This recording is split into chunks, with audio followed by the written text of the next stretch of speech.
Jordy Files.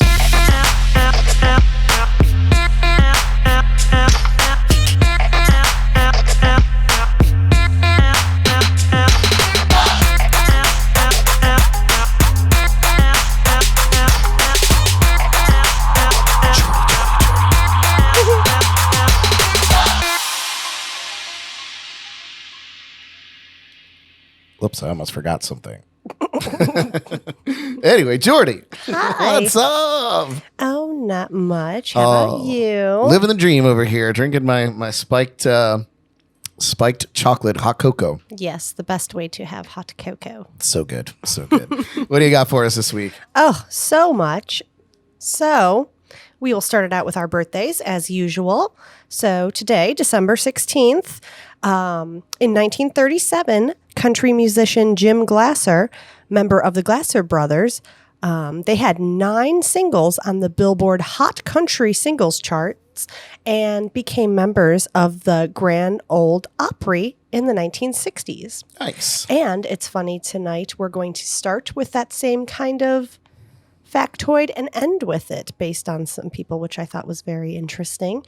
Cool. And before having Jamie on, I've never heard about the Grand Ole Opry as much as I have since her telling us about it and whatnot. I just wanted to throw that out there. Really? Yeah. So you actually really learned something here. I really did. I learned something on the JNC podcast. So yes. So it's a popular venue. It's a major deal in country Legendary. music for sure. Yes. So I've never heard it as much as I have in the last 2 months. Thank you, Jamie. And then in 1946, Benny Andersson, a Swedish musician and composer, was born on this day. In 1949, Bill Gibbons, American musician, singer, songwriter, producer, and actor. Gibbons formed ZZ Top in late 1969 and released ZZ Top's first album in 1971. And a little factoid, he was ranked number 32 on the 2011 Rolling Stone list of the 100 greatest guitarists of all time. Just in case you didn't He is. know. He's a big deal. Billy Gibbons is a huge deal. Yeah. Oh, Billy. Sorry. Oh, Billy. I called him Bill. Oh, How very formal of you. I know. Gosh, we're not on, that level. In 1951, Robin Ford, he spells his name really cool, Robben. Anyway, sorry, I liked that. American blues, jazz, and rock guitarist. He was a member of the LA Express and had collaborated with Miles Davis, Joni Mitchell, George Harrison, Larry Carlton, and Kiss.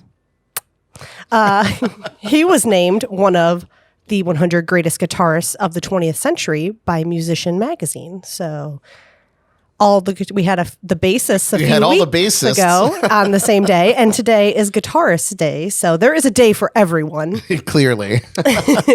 In 1972, Michael McCary from American R&B vocal group Boyz II Men was born. And our baby birthday, in 1997, Swedish singer and songwriter Zara Larsson was born. And then on the local scene, we would like to give a birthday shout out to Bradley Saint. We really miss you and hope you are still singing all the tunes on your special day. So happy birthday, Bradley. Yeah, sadly we lost him earlier this year, and it's good to still celebrate the birth of such an incredible local artist here on our scene. So, Brad, we do miss you. We hope that you're rocking out wherever you are. Yes.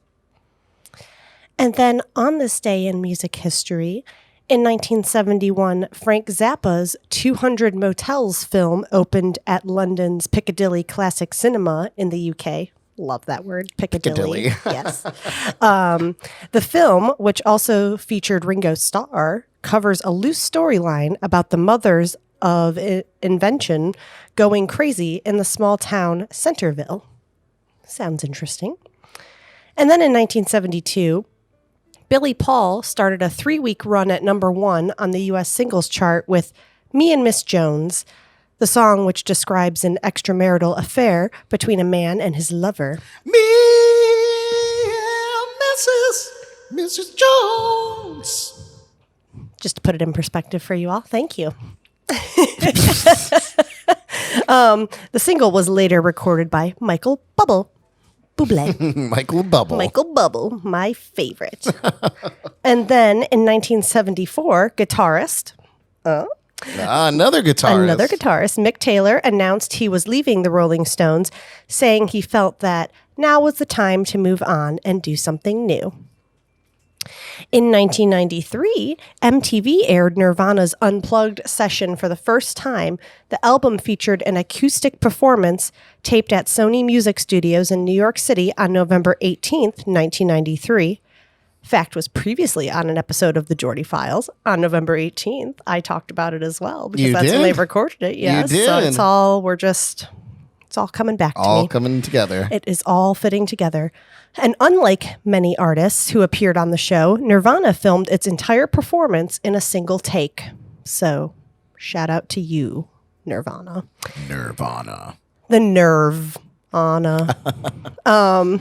In 2013, it was reported that Miley Cyrus had insured her infamous tongue for $1 million. A source told Heat magazine, Miley's totally aware of how her tongue is getting more headlines than she is, and getting it insured is just part of her trademarked image. It's not the first time she's done something like this. When she first cut her hair short, she tried to get her new crop patented. She wanted it to become known as the Miley. The Miley. She's always thinking that one. Yes. And then, with the birthdays and on this day, we have to talk about the departures on this day. So in 1988, American soul and disco singer Sylvester James died of complications from AIDS in San Francisco at the age of 41. In 1997, Nicolette Larson, American rock vocalist, died from a brain seizure at 45. Wow. And then, last but not least, earlier this week, on December 12th, country music has taken a huge loss with the death of Charlie Pride. Charlie was an American singer, guitarist, and professional baseball player. Wow. Yeah, his greatest musical success came in the mid-1970s when he was the best-selling performer for RCA Records since Elvis Presley. During the peak years of his recording career, 1966 to 1987, he had 52 top 10 hits on the Billboard Hot Country Songs chart, 30 of which made it to number one. He won the Entertainer of the Year award at the Country Music Association Awards in 1971. Pride was one of 3 African-American members of the Grand Ole Opry. The others were DeFord Bailey and Darius Rucker. And he was inducted into the Country Music Hall of Fame in 2000. So, pretty incredible pretty good career. Stuff. Yes. Yeah. So, sail on, Charlie Pride. What a life. What a legacy. And just great music.